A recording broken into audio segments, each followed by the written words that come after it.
As I speak, the hearse carrying the late Queen Elizabeth II is moving slowly from Northolt in West London to Buckingham Palace, of course, her world-famous residence. It'll be the last time that the Queen's body will ever be at the palace. She'll be there overnight, and then she'll be moved to Lion State. Members of the royal family are going to be at the palace to greet her, and she'll be arriving sometime in the next few minutes, and we'll, of course, bring you that news when we get it. But it's been a really moving day from the very morning that it all started up in Scotland, of course, where she'd been lying in state at St Giles's Cathedral in Edinburgh.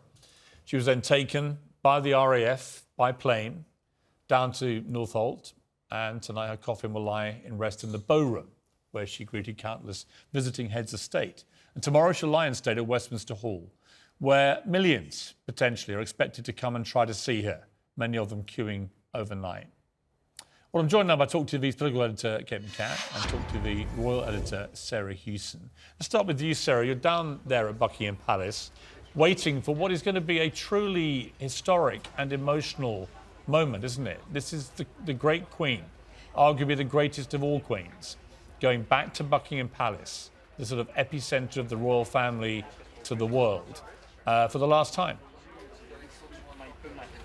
Yes, and Piers, what's really striking as I stand here is how quiet it is. There is a huge crowd that has gathered to witness the Queen's final journey in through those famous gates of Buckingham Palace.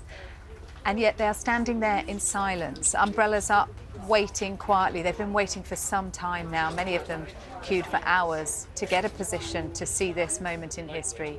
The atmosphere is incredibly sombre.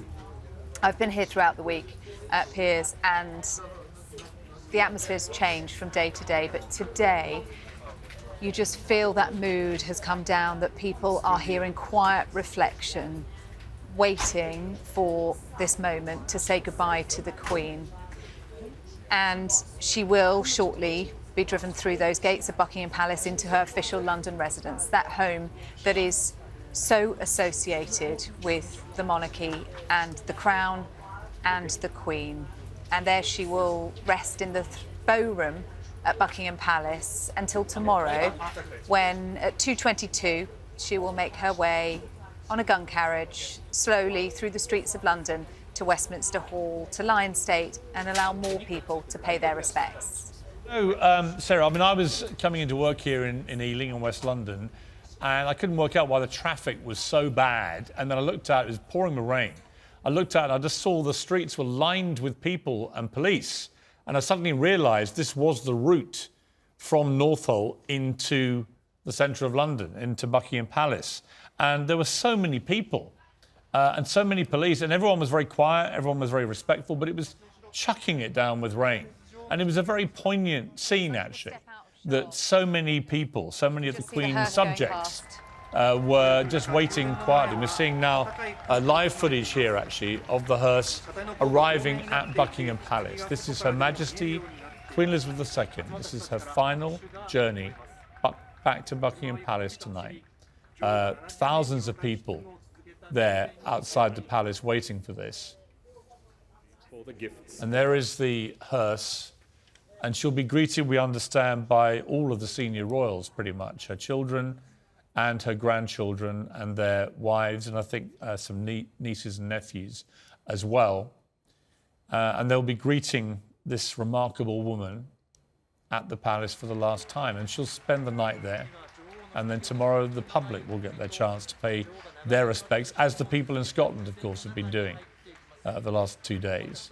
But it's pretty poignant, this, isn't it? This is a remarkable moment involving this extraordinary woman.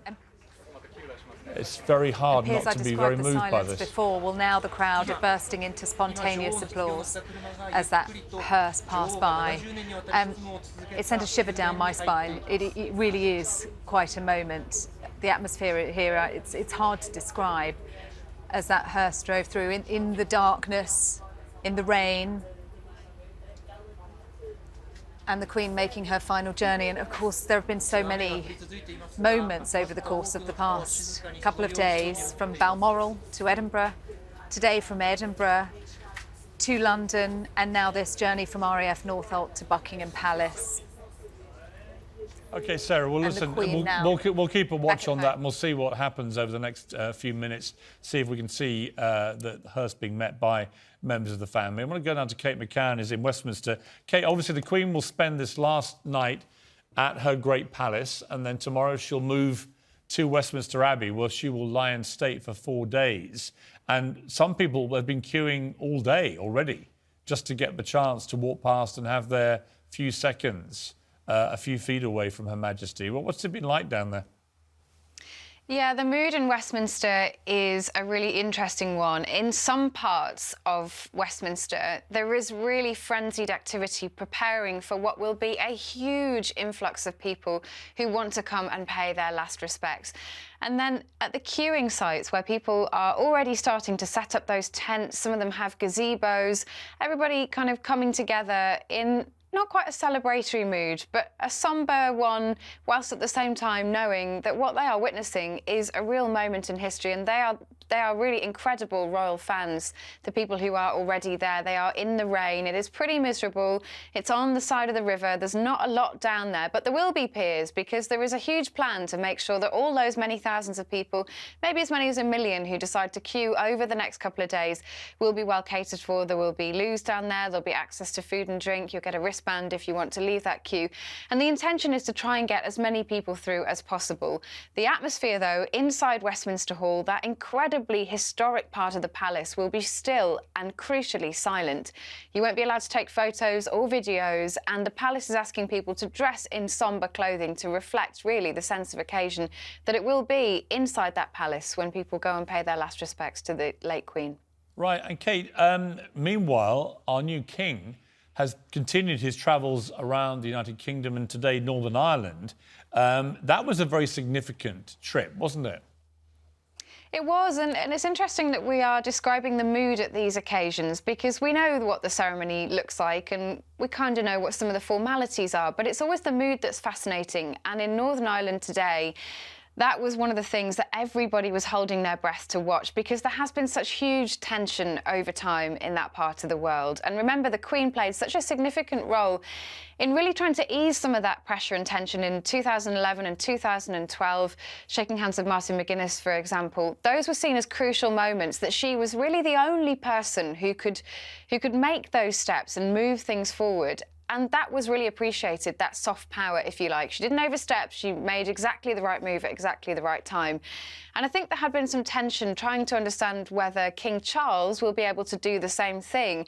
And so that warning today from the Stormont Speaker, Sinn Féin's Alex Maskey, essentially one which towed the line between saying, we welcome you here, we are very happy to see you, we support you and we share in your grief, but also just remember the tensions here and really how difficult it is to try and unite all parts. In what will be a difficult period, there is no Stormont Assembly at the moment. There is a key issue around Brexit and the Northern Irish Protocol, which is yet to be resolved. And King Charles, he's been there 40 times before, but of course never as king. His first visit, which set the tone today, he made it very clear that he recognised the power of the monarch, what his queen had done before him, and that he intends to follow in her footsteps.